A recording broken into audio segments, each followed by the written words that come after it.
आपणास पहिला प्रश्न आहे, आपणास ही निवडणूक का लढवावी अशी वाटली? आम्ही राजकारणामध्ये समाजकारणामध्ये आमची तिसरी माझी चौथी आणि आतापर्यंत माझी चौथी पिढी. माझे पंजोबा रामचंद्र भानुदास कुरवत हे स्वातंत्र्य सेनानी होते. त्यांना त्या काळात महात्मा गांधीजींसोबत जेल झाली, त्याचं आम्हाला ताम्रपट मिळालेलं आणि ते त्यांचे थोरले चिरंजीव कृष्णात रामचंद्र कुरवत तेव्हा हे 14व्यापासून पदावर होते.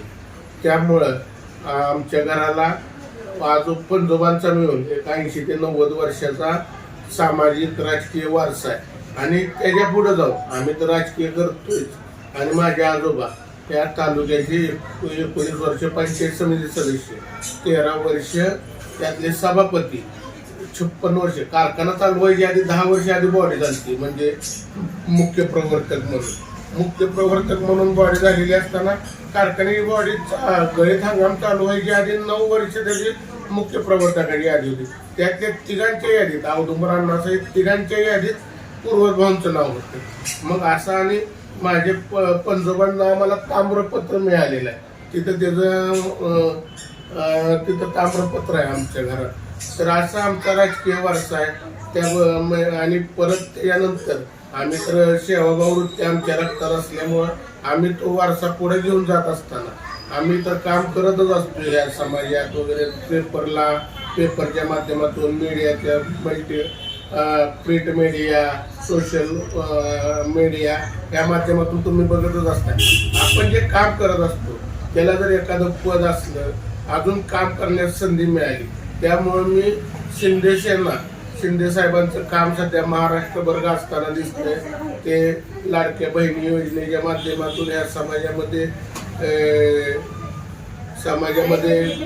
भरपूर विविध योजना आहेत. अशा प्रकारे काम करण्याला अजून मला प्रेरणा मिळाली व ज्या सरकारची सुविधा असतील त्या जनतेपर्यंत पोहोचवण्यात यासाठी मी हे निवडणूक लढवतो. इतर कोणत्या पक्षातून आपल्याला ऑफर आली होती का?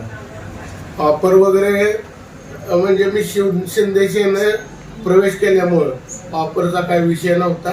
मी त्यांच्या माध्यमातूनच निवडणूक लढवतो.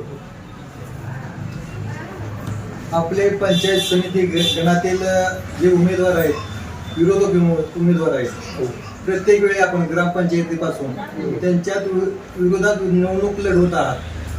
ते आपल्याला म्हणजे कोणत्या माध्यमातून आपण सांगू शकतो? राजकारणामध्ये इलेक्शन लढत असताना जनतेच्या दारात असतो.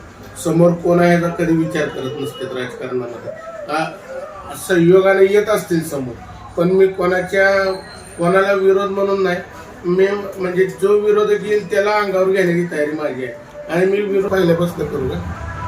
आपण ही निवडणूक पंचायत समिती गणातून लढवतो आणि आपले विरोधकही पूर्वतच आहे. तर आपण मागच्या वेळी ग्रामपंचायत वेळी पूर्वत यांच्या विरोधात लढला होता. आम्ही निवडणूक लढवायची समोर म्हणून जातो. समोर कोण आहे याचा कधी आम्ही विचार केला नाही. राजकारण काय निर्णय होईल तू जनतेच्या दरबारात उद्देशाने जातो. आपली सध्याची प्रचार यंत्रणा कशी आहे?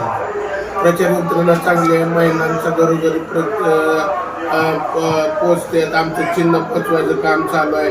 आमच्या मागे युवकांची मोठी फळी आज तागा येत आहे. तर आमची प्रचार यंत्रणा घरोघरी दारोदारी प्रत्येक एवढी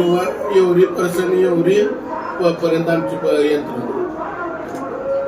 निवडणुकीमध्ये यश मिळेल असे आपणास वाटते का? यश 100% मिळणार आणि राजकारणामध्ये यश आपल्या यशाची काळजी करायची नसते आम्हाला पूर्वपक्षी. गावामध्ये कोणकोणत्या समस्या अशा आपणास वाटतात त्यावर काय उपाय? एक तर पहिली गोष्ट या गावाच्या समस्या सोडवण्यासाठी आमच्या आजोबांनी भरपूर प्रयत्न केले. आपणास या निवडणुकीमध्ये यश मिळेल का त्याबद्दल आपण काय सांगा? राजकारणामध्ये माझा विजय तर ह्या निवडणुकीत 100% मला यश मिळणार आहे. जनतेचा उत्स्फूर्त प्रतिसाद आहे आणि त्याच्या पुढे जाऊन सांगतो, राजकारणामध्ये यश अपयशाची काळजी करायची नसती. जिद्दीनं लढायचं असतं, जिंकायचं असतं. हे आम्हाला पूर्वजांपासून शिकवलं, भाऊंची शिकवलं. आपल्या गावामध्ये ज्या समस्या आहेत किंवा जे भडसण असं तुम्हाला वाटतं का, आणि त्यासाठी आपण काय उपाय केला? गावामध्ये पाणी येतं, पण ते एरोप्लेननं येणार होतं, ते पाणी येत नाही. त्यासाठी आम्ही शुद्ध पाणी, मूलभूत सुविधा, आपण 60 वर्ष जरी स्वातंत्र्याला झाली म्हणलं असेल तर अजून गाव मूलभूत सुविधांना भेडसावतंय असं मला वाटतंय. आणि वेळोवेळी आमच्या घरानं या समस्या सोडवत आलेल्या आहे. तुम्ही आज थोडा इतिहासामध्ये गेला तर करकममध्ये जी पहिली पाईपलाईन आलेली सिमेंटची पाईपलाईन आली, तुम्ही आमच्या पूर्वजांच्या सरपंच पदाचा काळ का, आणि ती आलेली पाईपलाईन म्हणजे पूर्वजांनी ती पाईपलाईन आणलेली. तुम्ही आता मोबाईलमुळे तत्कालीन त्या फोनचं महत्व कमी झालेलं आहे, पण दळणवळणाचं साधन, संपर्काचं साधन म्हणून टेलिफोन हा खूप महत्वाचा होता. आमचे भाऊ चेअरमन असताना आज टेलिफोनचं ऑफिस कुठं आहे बघा, तिथं त्या सोसायटीची जागा आहे आमची. भाऊंनी स्वतःची जागा देऊन टेलिफोन केलेलं. आणि पूर्वज भाऊंचं करकम आणि करकमचे पूर्वज भाऊ हे सर्व स्रोत आहे सगळ्या तालुक्याला, जिल्ह्याला. आपले पुढील विजन काय असेल आणि मतदारांना काय आव्हान करा? पुढील विजन मूलभूत सुविधापासून आज जग 21व्या शतकाकडे चाललंय. युवकांना रोजगाराची संधी उपलब्ध करून देणं, आर्थिक सोबतता आणणं. करकमची बाजारपेठ खूप म्हणजे सुबक बाजारपेठ होती. आज ही बाजारपेठ कुठल्या गोष्टीमुळे आपल्या बाहेरच्या गावाला गेली, ही बाजारपेठ पूर्व वैभवगत वैभव पार्व मिळवण्यासाठी माझी निवडणूक आहे. धन्यवाद. आता मतदारांना विनंती आहे, मी शिंदे शिवसेना या गटाकडून पुरस्कृत उमेदवार आहे. माझे चिन्ह नारळ आहे.